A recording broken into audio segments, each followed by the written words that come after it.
Let me just start by saying I'm not a dietitian or a doctor. I'm not qualified enough to give advice on PCOS. Everything that I say in this video is my personal experience. Your symptoms and results might be very different from mine. And if you have some sort of eating disorder, this video might be triggering for you. I was diagnosed with PCOS in 2022, and let me tell you, it's been a struggle ever since trying to figure out how to keep it under control. And if you've watched this video, you probably already know I've been in a bit of rut when it comes to my mental and physical health. And this year was the worst. Life got so busy that I completely ignored my health, and oh boy, my hormones were all over the place and my weight was fluctuating like crazy. And just to give you guys some context, my ideal weight is around 55, 58 kgs, but at one point I hit 66, and that's when it really hit me. It hit me hard. I had to make some lifestyle changes. But here's the thing, everything they say about managing PCOS sounds so overwhelming. Change your diet, work out regularly, drink enough water, sleep for 8 to 9 hours a day. And coming from India, where our diet usually includes carbs and no strength training at all, it's basically saying turn your life upside down. It sounds so easy on paper, but in real life, it's so difficult if you're not used to doing these things all your life. And every time I try to do it all at once, I'd burn out hard, like days of junk food kind of hard. This time though, I knew I needed a different approach, something realistic and sustainable. This is what I call baby steps, because honestly, enough is enough. I just turned 34 and it's time to take control of my health before it starts controlling me. So instead of setting lofty goals that sound great in theory but are impossible to stick to, I focused on building systems, not goals, but systems. Simple, manageable routines that actually fit into my daily life. And forget that whole 21 days to form a habit thing. It just doesn't work for me. I learned that the hard way last year. And I also realized discipline is hard to maintain when your system doesn't align with your lifestyle. And guess what? It's working. I've lost a few kgs, and while it still takes effort, these small changes are making a huge difference. But don't get your hopes high.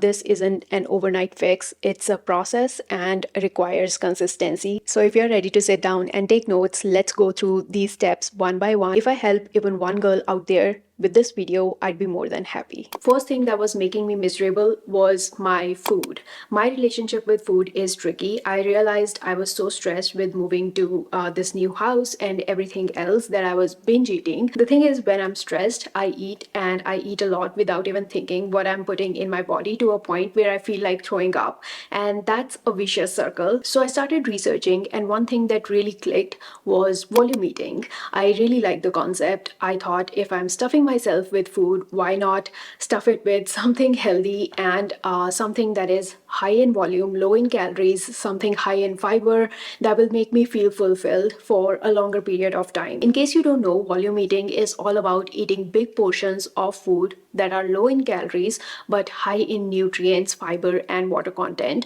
so you feel full without overloading on calories. Think of it as making smart swaps to enjoy more food for the same or fewer calories. For example, instead of having chips, I just go for a big bowl of air popped popcorn. And let's say you have sugar craving, if you feel like having a cheesecake, I just go for a massive bowl of Greek yogurt with fresh berries and a drizzle of honey. So it's not about restricting yourself, it's about getting creative with your food choices. You're eating more, staying fuller, and still hitting your health goals. It's especially great if you love the feeling of eating a lot like I do, but don't want to overdo it on calories. You're basically hacking your hunger in the best way possible. Now the next problem is accessibility. We always go for fast food because it's easily available. This is where you need a bit of effort. So my husband and I consciously quit visiting the snack section and just bought good foods home.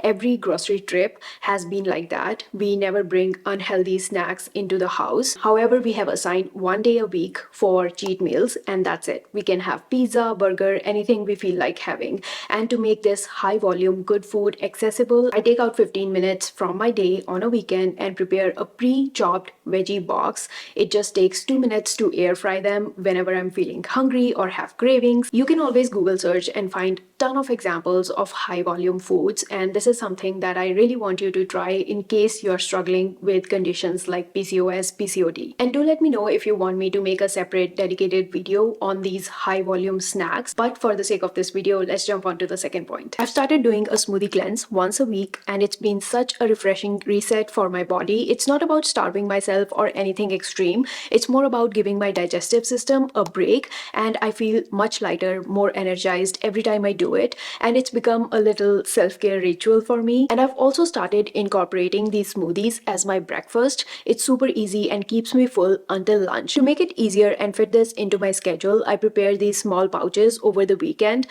This has everything that goes into the smoothie, whether it's spinach, beet, celery, carrots, cucumber, ginger, turmeric, kale, half an apple, a small orange. I keep them all accessible and throw everything in the blender, and that's it. Before, I used to skip breakfast entirely, and skipping breakfast is, not healthy for you, especially if you have PCOS. Now it feels great knowing I'm starting my morning with something healthy and delicious instead of running on coffee alone.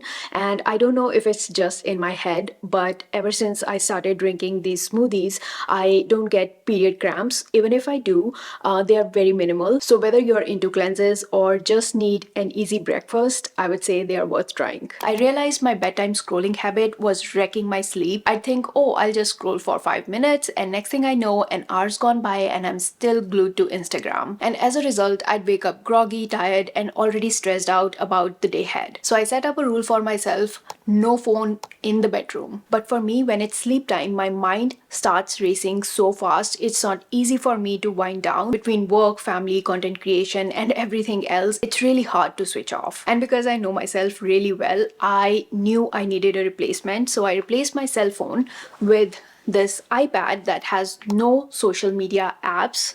This one only has one application that I use, which is Calm. And if I scroll this way, just to be very honest and transparent with you guys, all these applications that you see are only related to my content creation, or these are like default apps like a clock, contacts, and then Find My. F1 TV is for my husband. This is the only app that I use during bedtime. And an app like Calm has been a huge help for me. This video is sponsored by Calm, and I'm excited to share how it's helped me. I've been using Calm to carve out little pockets of peace during my day, and I genuinely love it. Whether it's a 10-minute meditation, a quick breathing exercise, or listening to their beautiful sleep stories before bed, Calm has helped me manage stress and sleep so much better. One of my favorite features, without a doubt, is their sleep stories. Tonight, I have Crossing Ireland by Train by Cillian Murphy, and he is one of my favorite actors, and I can't wait to hear his calming voice lull me to sleep. Another feature that I can't recommend enough is their breathing exercises. Even just 2 minutes of intentional breath work can completely shift my mood. Whether I'm feeling anxious, frustrated, or mentally drained, these exercises help me reset and feel grounded again. The Calm app isn't just about sleep, it's about helping you find balance in every part of your day. If you're like me and need a help finding balance, Calm is such a great resource. And right now, Calm is offering 40% off their premium subscription to the listeners of this channel. Just go to calm.com/thelifestylecog to get unlimited access to their entire library. Trust me, even a few minutes a day can make a world of difference. Without my phone, I noticed something else too. I am less overstimulated. I'd always scroll through Instagram and think, wow, she's doing such an amazing job. Her content is perfect, 10 on 10. She's so photogenic. Why isn't mine good enough? What am I doing wrong? The lighting is not good. So it's a vicious cycle of self-doubt that kept me awake for even longer. And being a part of this industry, being a content creator, I think it's my responsibility to tell you guys to tone down your use of social media, because these apps are messing up with your hormones without even you noticing it. Please keep track of how much time you are spending on these apps. And let's not forget how important sleep is for regulating your hormones. And I think keeping your cell phones outside the bedroom is the easiest way to improve your health without making major life changes. And because I was tired all the time, I also started drinking Diet Coke to remain active and to stay awake. And that became a habit. This is another healthier switch that I made. I replaced replaced Diet Coke with sparkling water. This again tricks my mind into thinking that I'm drinking a soft drink. I realized that when I'm busy, I completely forget to stay hydrated. I'd end up feeling tired or with a headache and then wonder why. And it's almost always because I barely had any water all day. So I decided to make it easier for myself by taking a couple minutes each day to fill up all the water bottles that I have lying around the house. It's super quick, and now I have created this little system where I keep a water bottle in every spot I spend time in. There's one in my bedroom, one on the living room table, and another one on my kitchen island where I edit my videos during weekends. Having them right there in front of me makes it so much easier to sip throughout the day without even thinking about it. I don't have to stop what I'm doing or go to the kitchen to grab water. It's right there in front of my eyes. This small habit has helped me drink way more water, and I feel so much better for it. I don't know if there's any solid evidence or scientific evidence behind this, but they say dairy and milk products mess up with your hormones. And going by what I read online, it says milk and dairy products are sources of exposure to estrogenic endocrine disrupting compounds. Basically, dairy is not good if you have some sort of hormone imbalance or a condition like PCOS, PCOD. But my problem is I love drinking milk. I grew up drinking milk, and let's just say I cannot live without milk. So I kind of knew I cannot eliminate milk from my diet altogether. I needed to make a healthy switch or find an alternative that can satisfy my craving for milk. So I started drinking kefir with my lunch every day. In case you don't know, kefir is a probiotic. Probiotics are living bacteria that helps balance your gut. They are really good for your gut health. By drinking kefir, you're adding more good bacteria directly into your system. It's not about making drastic changes overnight, but finding things that fit into your life and actually stick. Always remember progress, not perfection. Just look at both these glasses and tell me which one's milk and which one's kefir. This, I think, does the job for me. It tricks my brain into thinking that I'm drinking milk. Yes, the taste is different, but this is where you have to compromise and put in some effort. You cannot expect everything in your life to be like a shortcut. Just think of it as an investment for your healthier self. I don't know whether it's eliminating milk and other junk from my diet, but these days I'm feeling much more comfortable in my own skin. Right now, I just have concealer under my eyes and just a small amount around my mouth area and some lipstick. That's it.